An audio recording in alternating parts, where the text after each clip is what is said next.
Hello everyone, welcome back to our channel. Today we have an exciting video for you comparing two popular camera options, the Sony a7E and the Canon EOS R50 Content Creator Kit. We will be evaluating these cameras in various categories, so stick around till the end to find out which one might be the best fit for you. But before we dive into the comparison, don't forget to like this video, leave a comment, and subscribe to our channel to stay updated with the latest content. Let's get started.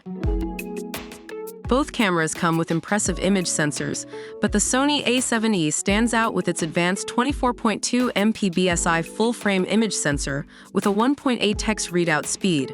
On the other hand, the Canon EOS R50 features a compact 24.2 megapixel CMOS APS-C sensor.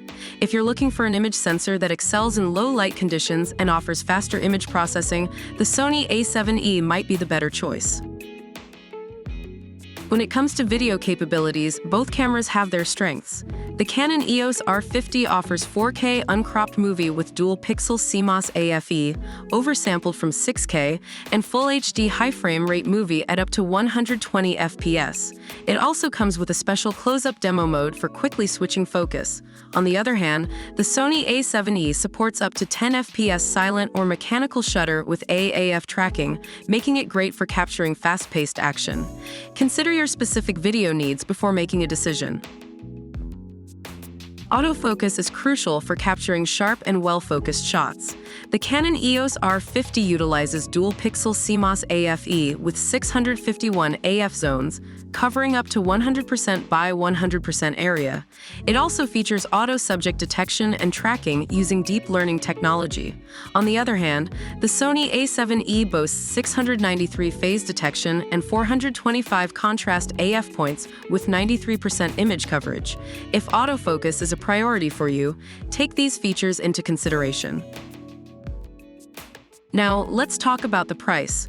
The Sony a7E has a price tag of $1,998, while the Canon EOS R50 Content Creator Kit is priced at $999. Both cameras offer great features for their respective price points, so it ultimately depends on your budget and specific requirements. Consider what features are essential to your photography or videography needs before making a decision based solely on the price. And that wraps up our comparison between the Sony a7E and the Canon EOS R50 Content Creator Kit. Remember, both cameras have their own strengths, and it's important to consider your specific needs and preferences when choosing the right one for you. We hope this video was helpful in your decision-making process. If you enjoyed this video, don't forget to give it a thumbs up, leave a comment sharing your thoughts, and subscribe to our channel for more great content like this. Thank you for watching, and we'll see you in the next one.